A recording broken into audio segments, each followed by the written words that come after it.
What is going on, everyone? My name is Scorpion, coach of the L.E.A.F agents, and welcome to the final episode of the regular season of Battle Hub Draft League. That's right, today we're going to be heading into week 9, aka the final week, and we are taking on Apper the 54, coach of the Machesney Park Slowpokes, and also commissioner of the Battle Hub Draft League. So let's get right into it. This match is going to be a very important one for both of us, as we are actually right next to each other in the standings at number 7 and 8 respectively, and whoever wins this one is likely guaranteed to have the last guaranteed playoff spot, whereas the other person gets a wildcard spot and is thus not guaranteed to get in. So following this little section, we will have the team builder and matchup overview as usual, and the Wi-Fi battle will follow. So if you guys are excited, please let me know by leaving a like, subscribe if you're new as always, and let's get right into it. So here we have the matchup overview of week 9. As you can see, my team's on the left and Adam's team is on the right. And he's got a very scary offensive team. We've faced quite a few of these in the BHDL, but he has got the Landorus Incarnate form, Urshifu Single Strike, Azumarill, Kleavor, Ursaluna, Slowbro Galar, Poltegeist, Electrode Hisui, Flareon, Abomasnow, and the Cetian. I'm not quite sure why the Cetian is nearly blacked out the screen, but it is what it is. And obviously Poltegeist, Flareon, and Cetian are the Terra captains. So this team I think is very well drafted. The speed tiers are quite all over the place. There's quite a lot of type differential there, and overall this team is capable of just winning very easily. Like, there's a lot of win cons, if that makes sense. The Kleavor obviously has like the SD plus Trailblaze combo. The Landorus and Urshifu are very powerful breakers. The Poltegeist is a powerful Shell Smash sweeper. The Azumarill and the Cetian are belly drum sweepers. This team just has a lot of ways of which it can run over your team. However, there's a couple of weaknesses that I noticed in this team. First of all, ignoring Hisui and Electrode, the speeders on this team are pretty abysmal, actually. The fastest Pokemon obviously is Landorus Incarnate, and that only sits at base 101. So all of my Pokemon that are basically like around that speed tier can outspeed his Pokemon. And because of the fact that my Pokemon are sitting in the 90s, as you may be able to see, even a Pokemon like Venomoth outspeeds everything below Cetian, which is a big chunk of the team. So even though this team I think is very well drafted, and Adam has definitely performed well with it throughout the league, I think this is definitely a doable matchup for us. And there's one more other big gaping hole that we'll get to in a minute when we discuss the team, which we're going to do right now. So here it is, the team that we're going to be bringing into BHDL week 9. I'm going to try to explain them from start to finish. So first of all, we have Hydreigon rocking the Eject Pack with the Dark Pulse, Draco Meteor, Stealth Rock, and Taunt. The reason why we have these two stats with the Eject Pack is because Hydreigon has a tendency of getting off a really strong hit off on something on the first turn and then dying immediately. I wanted to try and basically prevent this with the Eject Pack. That was going to allow us to drop a Draco Meteor on something and then Eject Pack out into one of the walls we have on the team, which I'll explain in a minute. The combination of Stealth Rock and Taunt make Hydreigon an excellent lead into pretty much anything that's not Kleavor, as it allows us to get hazards up straight away, which are going to be very, very beneficial for the other team members on the team, mainly Iron Leaves, which I'll also explain in a minute. And the Taunt is going to be able to let us prevent hazards from the opponent, barring the Kleavor's Stone Axe, while also preventing potential setup.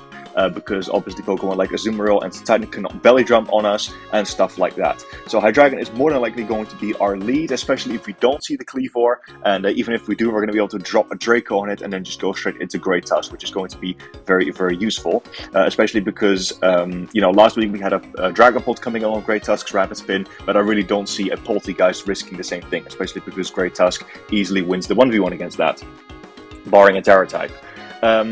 So yeah, let's actually discuss that next member on the team, which is going to be Great Tusk. Like I said, we are bringing back Physic Defensive set this week with leftovers. First time in the BHDL that we are bringing back a Great Tusk set rather than bringing a different one. But unfortunately, I really couldn't see a different set working out for us. I've considered bringing Rocky Helmet, but we would still be going Physic Defensive as it goes. So let me try to explain the methodology behind it. We are running 44 speed EVs to guarantee be able to outspeed a max speed Jolly, Azumarill, and Ursaluna. As well as do big damage to the ladder with Body Press, as well as be a really good check to the Urshifu Single Strike and the Cleavor mainly. So those are 3 Pokemon that Great Tusk is going to be able to take on very, very well. Obviously, the Cleavor, if it decides to set up Stealth Rocks, we 4 times resist that, and we can spin them away straight away with Rapid Spinner. While Earthquake, Body Press, the combination of that dents the team very hard, and Ice Spinner lets us pick a guaranteed 1-hit KO on the Landorus Incarnate should it decide to try to come in, because it is a pretty decent switch into Great Tusk, normally because it resists both of these stabs. Next up, we are using Rotom Wash for the final time in the regular season, and we are bringing the Electric Terrain Extender set back from week 3, which was the reason why the meme of Malfunction was spawned in the first place. I'm going to need to double check if the Rotom actually has the right moveset this time in game, but we are going to try manual Electric Terrain with our mascot Iron Leaves, and there's a very good reason for that. I'll try to explain Iron Leaves with it as well as we go. Obviously, we have Volt Switch and Hydro Pump. That's kind of just standard on this point. I don't think I've ever ran a Rotom set without these 2 moves. And we are also running Will-O-Wisp as a nice emergency check to the Belly Drummers on the team, being Satitan and the Azumarill. The 52 speed EVs actually allow us to outspeed these Pokemon if they are max attack adamant, which I'm expecting they will, or max speed adamant, excuse me. Then, of course, we are running Electric Terrain, because that is going to activate Iron Leaf's Quark Drive and also power up its Psyblade. And that is going to be our main win condition for this week, because as you may have seen from the team preview, my opponent has no Psychic Resists, none at all. The only Pokemon he has on his team that is not going to take neutral damage from Psyblade is the Urshifu Single Strike, which is a Dark type and thus takes super effective damage from close combat. So that is all we really need as when it comes to the offensive moveset of Iron Leaf. Psyblade in close combat with the Terra Psychic. We are also running the Twisted Spoon to be able to power up Psyblade even further, so it's going to be boosted by the Quark Drive, the Terrain, the Stab, and the Twisted Spoon is going to be an absolute nuke that's going to get 1-hit KOs on most neutral targets. It OHKOs the Ursaluna, it OHKOs the Abomasnow, it OHKOs the Azumarill. It's just a one-shotting machine, and we can also one-shot the Urshifu Single Strike, more than likely if it's not running too much bulk, and if we are under Electric Terrain with the close combat. But this is the Urshifu's potential of Sucker Punch. I'm running Substitute and Swords Dance to be able to take advantage of that. If the Urshifu does come in on us, luckily it can't Terra, but I am going to have the Substitute that will allow us to get a sub up and scout for the fact that if it has Sucker Punch. If it doesn't, we are going to be able to bypass it straight away with close combat, but if it does, obviously we're going to need to be mindful of that. But if it does go for a Sucker Punch, then we can actually, hide behind a sub, not take any damage, and even if it goes for a Sucker Punch after, it's just going to break the Substitute, and we're going to be able to pick up the KO with close combat. I also have Swords Dance just in case Iron Leaf gets free turn, and can afford to do so, and basically guarantee the win at that point. Because the beauty of this is we can also afford to have a Quark Drive boost in our attack, because Iron Leaves outspeeds the entire team barring the Hisuian Electrode, which it's also a very, very good switch in for, because it is the only Pokemon on my team, or one of the few anyway, that can take the combination of Grass and Electric very, very, very, very well. So Iron Leaves is going to go absolutely nuts in this week once again. I'm telling you, this is the reason why it's my mascot. Last but not least, we have Barraskewda and Venomoth coming back off the bench again. I'll try to explain those two as well. So first we have Barraskewda. Now Barraskewda once again has an amazing speed tier against my opponent. And another thing I mentioned about this team, or that I noticed, is that he actually has very, very little water resists on his team. And the few ones that he does have are damaged super effectively by Poison Jab, which are the Hisuian Electrode and the Azumarill, to name the main ones. With the 100 speed EVs, that's all we need to be able to outspeed the entire team, barring the Hisuian Electrode, as it outspeeds and speed creeps the Landorus Incarnate. And with the combination of Liquidation, Close Combat, the aforementioned Poison Jab, and Aqua Jet for priority, just in case the Poltergeist gets out of hand, it is going to be able to put in a lot of work. We're easily able to afford to run Adamant Nature this week, and the 156 HP EVs allow us to live a +6 Aqua Jet from a max attack adamant Azumarill, which is going to allow us to revenge kill it with a Poison Jab, as that has a very, very strong chance to 1-hit KO even if the Azumarill is max health, which is going to be very, very solid. So Barraskewda honestly could just have a nice repeat of week 7. That'd be nice. And then last but not least, we are finally bringing back Venomoth. Now, the reason why we're bringing Venomoth is because Iron Leaves, like I said, is Terra Psychic, and we really don't necessarily need to Terra Iron Leaves to be able to get all those KOs. It will help us get like 1-hit KOs, but if the team is plenty soften up, and especially after rocks, it's not completely mandatory to terrestrialize Iron Leaf. So that is why I thought to bring a second Terra Captain. And Venomoth and Drifloon are actually quite solid both in this battle. They've been a bit of on the underdog side when it comes to my team, but they actually look pretty solid, both of them in this battle. But the reason why I went for Venomoth is just to have another win condition, because my team at the moment is quite balanced. We are running Sludge Bomb, Quiver Down, Sleep Powder, and for some reason the last move is cut off, but we're running Toxic Spikes. Let me explain. So first of all, my opponent actually has no Steel types, which means that the Sludge Bomb with the tinted lens is going to hit the entire team for neutral damage. That is literally all we need for offensive pressure. That's also why we're running Terra Poison, to be able to get rid of our bug-related weaknesses while powering up Sludge Bomb to insane levels. Quiver Dance is going to allow us to set up on something that we have a type advantage against, while the 132 speed EVs allow us to outspeed the entire team, even the Electrode, Speed Creeping, and Barraskewda after a Quiver Dance, which is going to be very, very useful.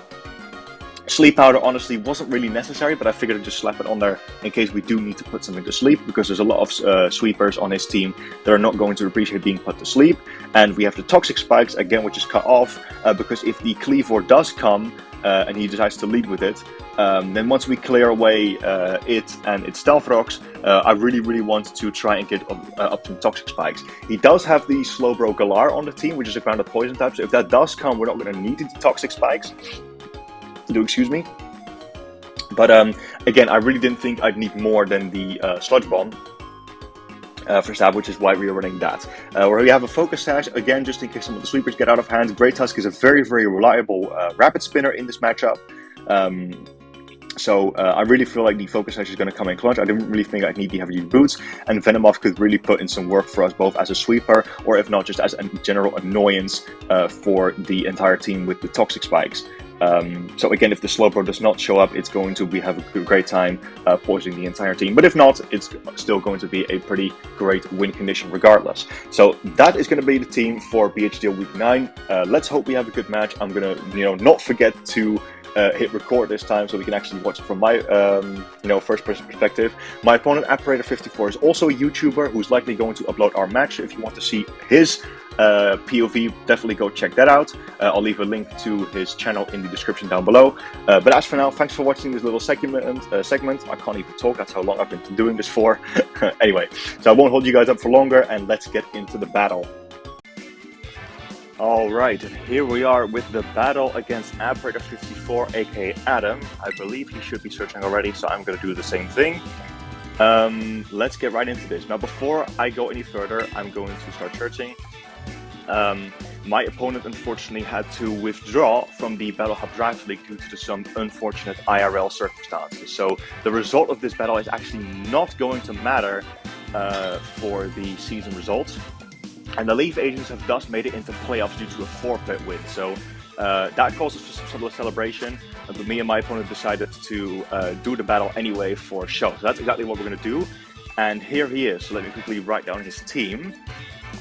He's got Landorus Incarnate, Hisuian Electrode, Cleavor, Poltegeist, Flareon, and the Slowpoke Rock. So no Urshifu, that's insane. So Iron Leaves is going to go crazy in this one. There's no Psychic Resists. He does have both Terra Captains, or 2 Terra Captains rather, in the Poltegeist and the Flareon.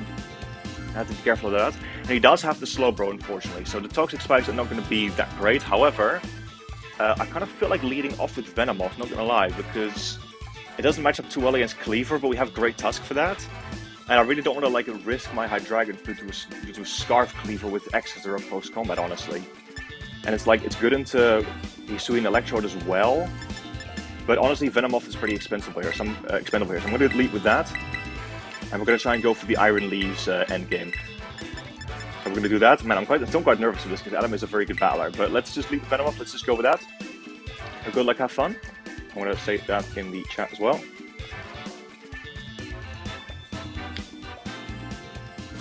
And apparently his PC is harassing him about updates, but it's all good. So here we are.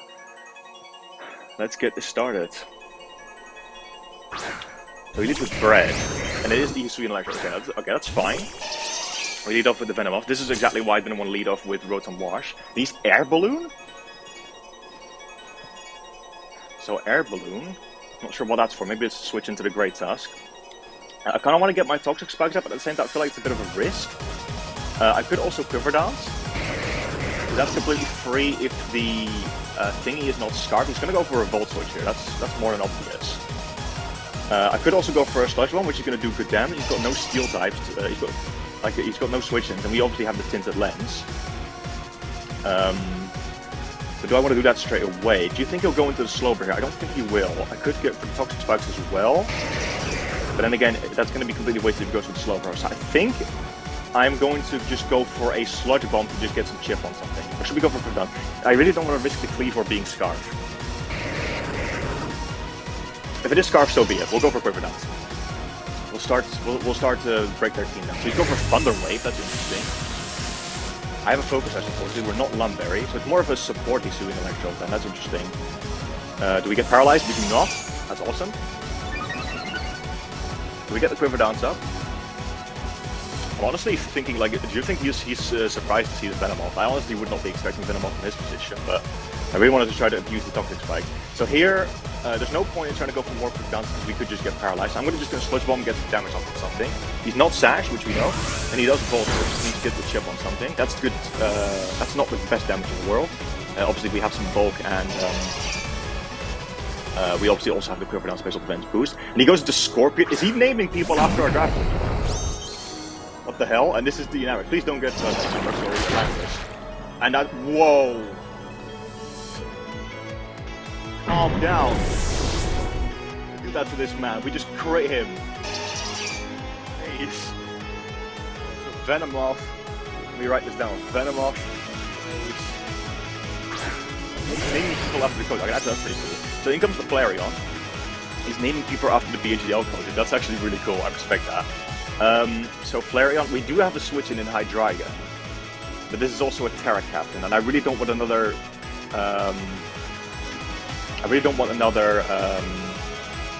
Week 7 or Week 8 incident where a Terra Fairy. So I'm going to double check. Flareon, does this thing kill me? Let's see. There's no guts. He does kill me. He does kill me if he has like Flare Blitz or something. Do I want to risk that? Because Hydreigon is pretty free here, honestly. But at the same time, do we really want to keep the Paralyzed Venomoth around? I really don't think we do. Hydreigon, let me see how much you take. I take a lot from Facade, but that's about it.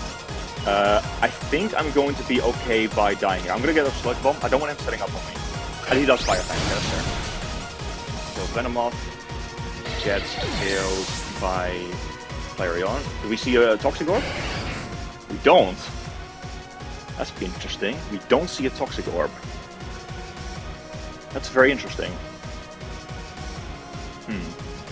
Okay, so Choice Band Barraskewda should always kill his Scarf. There's really no reason not to go into Barraskewda, right? Or do we want to set up that thing now? No, because he could be Terra... What if he's Terra Grass? Do I kill with CC?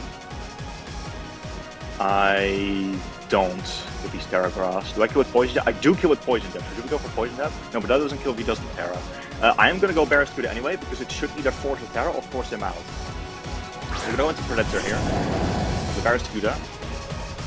And his only switch-in is he's doing Electrode, which even that, Electrode takes half from Liquidation, which is very good. So I'm going to just hit Liquidation here, see if he goes for a Terra. Okay, he doesn't. Is he Sashed? He's not. Okay, so we get rid of Flareon, that's awesome. So Barraskewda, okay, it was Flare with another crit, that definitely didn't matter though. So Barraskewda takes down Flareon. Noted. Barraskewda is looking really good this game. So here comes Brett again, which is going to be the Electrode. He's going to go for a Volt Switch. We know he's not Choice though. He's still got the Air Balloon. We know he's not Choice, so I can't unfortunately afford to... I can't afford to stay in with Barraskewda. I want to go Great Tusk, but again, because he's not Choice, we know he's not going to be locked into Volt Switch. So I'm going to make the Hydreigon play. There's really no other option here. If we do resist both stats, this is not one of his Terra captains, so he can't Terra Fairy me. Let's see. Otherwise that as well. Okay, that's interesting. Now here, I really want to get my rocks up, I think. Because the Poltegeist is 100% going to be sashed, right? Could also drop a Draco, because he's got no fairy. Draco should get a kill here, actually. Yeah, Draco should get a kill. So do I want rocks up, or do I want that ship on something? Does Draco kill this thing? Let's see. Hydreigon against Electro Hisui. It has a good shot to it. It's a 75% chance that he's like no bulk, which he definitely will be. It's a tough choice. Because I do also get the pivot out. I think I'm going to drop a Draco actually. Because he could also, he could still very much go for a Volt Switch. And then we get more momentum. Or do I want my rocks up? This is a tough choice. Because I think Poltegeist is the only way he wins here, honestly. That's going to be his only way of winning. Now I'll drop a Draco. I want to get damage on him. I don't want to... Okay, so he does Volt Switch. Hopefully we don't get parried. This is Sweden Electro to prove. I honestly thought he would be Specs in my team. I thought that was quite strong, but apparently not. Yeah, his nicknames are after the people in the BHDL. I think that's really cool, actually. Do you think it's the people in playoffs? No. Roll here. Okay, who is that? That's the Cleave War. So, big Draco incoming. Do land, thank you. No, we repeated that, and it completely takes him out. Wow. So Hydreigon KOs. Hydreigon KOs. Cleave War. And we're gonna get the eject pack out, so goodbye. Now I'm very, very tempted to go into Rotom and get the electric terrain up here, but the problem is that kind of invites the Poltegeist, doesn't it? That really does invite the Poltegeist. I really don't want that. I kind of want to go into Barraskewda, but if he does kill me, I don't have any priority anymore. I kind of want to go into Iron Leaves, actually, even though I kind of want to go into Iron Leaves. Because, let's see, what has he got? He's got the Hisuian Electrode left, he's got the Poltegeist left, and he has the... What else does he have? I wrote down his team, come on. Where is it? He has the Slowbro. So that should actually be pretty good for us, because we can Terra on Slowbro. No, what I'm doing, I'm going Verizon, I'm going Iron Leaves. I want to deny the Poltegeist at all costs. Because even if Poltegeist kills us, we can revenge kill it with Barraskewda after, because we have Aquajet. That's going to be literally perfect. This is going to be all about just denying the Poltegeist from coming in. But that crit on Venomoth was insane. The fact that Landers didn't get to do anything, like Jesus.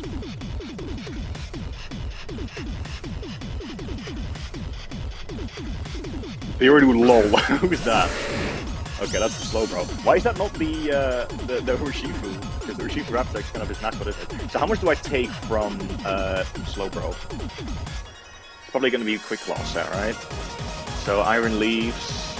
Let's see, Psyblade does half. No, not even actually. If he's max HP, oh, this thing is bulky. If we Terra Psychic, then we do to a KO though. And I don't think he can 2 KO us. There's no point in saving the Terra, right? We're gonna hit it, we're gonna go for a Terra, and we're gonna Terra Psychic. To guarantee the 2 KO. Yep, I'm gonna do that. Terra Psychic Psyblade. See what he does. Fortunately, we don't have the electric terrain, but it is what it is. So we're gonna Terra into a pure Psychic type. Nice flashback to the raid. We are still recording, you love to see it. Okay, no quick draw shenanigans just yet. Terra Psychic Psyblade. That's a good chunk, nice. Sludge Bomb. Do we get poisoned? We don't. That's big. So we just go for another Psyblade here. No reason not to. Everything is linked to it. If we go for the Psyblade, this should knock it out. If it's just max HP. Nice, okay, good. So Iron Leaves KO Slowbro. This is going great. This is going huge. Let's see. Does Iron Leaves win it? If the Poltegeist is not sashed. Okay, so here's the Poltegeist. We can afford to just Psyblade here, honestly. I don't see him being Terra Dark. If he is, we still do massive damage to it. We could also sub to see what he does. Scout for the Terra. That does give him a free Shell Smash though. I think Sideblade is good because we guarantee damage on this anyway, right? Let's go for Sideblade. Speaking Terra. If not Terra, he might be Terra fighting to do the King Gambit. That's what I would do in my matchup. And that just killed me. Wow, okay, goodbye Poltergeist. Is that the game yet? Is that oval? Is it oval? Oh yeah, okay, there's one more Pokemon. Oh wait, it's the Hisuian Electrode, right. The Hisuian Electrode is still there. Right, that's the, yep, Hisuian Electrode. This could be a quick one, actually. Let's see, Hisuian Electrode. Where are you in my calc? Electrode, Hisui. Sideblade should kill if it's no bulk. I think it will have some bulk, but let's just go for it. He's definitely going to get a hit on me first, though, but I think we should be able to live. Just go for Sideblade again.